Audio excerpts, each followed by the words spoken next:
नमस्कार मित्रांनो. सोलापूर जिल्ह्यात जवळपास 30 ते 35 साखर कारखाने गाळपासाठी सज्ज आहेत.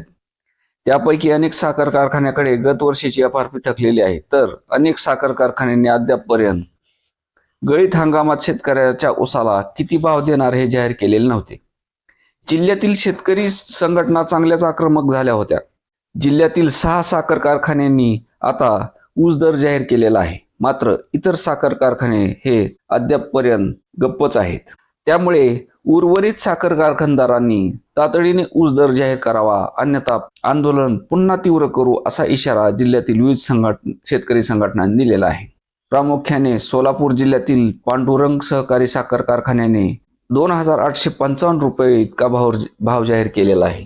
तर सहकार महर्षी शंकरराव मोहिते पाटील साखर कारखान्याने 2,850 रुपये जाहीर केलेला आहे.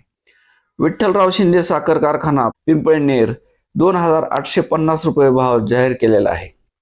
तर सासवड माळी शुगर माळीनगर 2,800 रुपये भाव जाहीर केलेला आहे. भैरवनाथ शुगर आलेगाव म्हाळा या कारखान्याने 3,001 रुपये भाव जाहीर केला आहे. तर विठ्ठल सहकारी साखर कारखाना विनूनगर पंढरपूर यांनी 2,875 रुपये भाव हा जाहीर केलेला आहे. सोलापूर जिल्ह्यातील यंदाचा गळीत हंगाम 1 नोव्हेंबर पासूनच चालू झाला आहे. गळीत हंगाम सुरू होऊन महिना लोटला तरी अद्यापपर्यंत जिल्ह्यातील काही साखर कारखान्यांनी ऊस दर जाहीर केलेले नाहीत.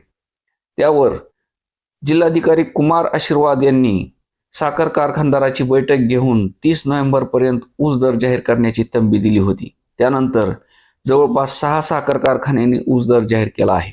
इतर कारखाने काय करणार याकडे आता शेतकरी आणि शेतकरी संघटनेच्या पदाधिकाऱ्याचे लक्ष लागलेले आहे.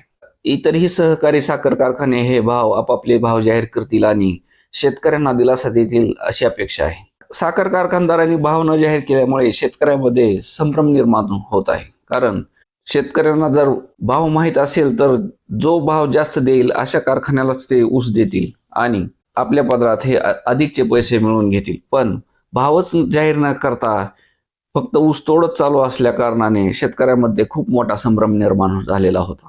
पण आता सोलापूर जिल्ह्यात 6 साखर कारखान्यांनी भाव जाहीर केल्यामुळे आता बाकीचेही साखर कारखाने हे भाव जाहीर करतील आणि शेतकऱ्यांना दिलासा देतील अशी अपेक्षा आहे. धन्यवाद.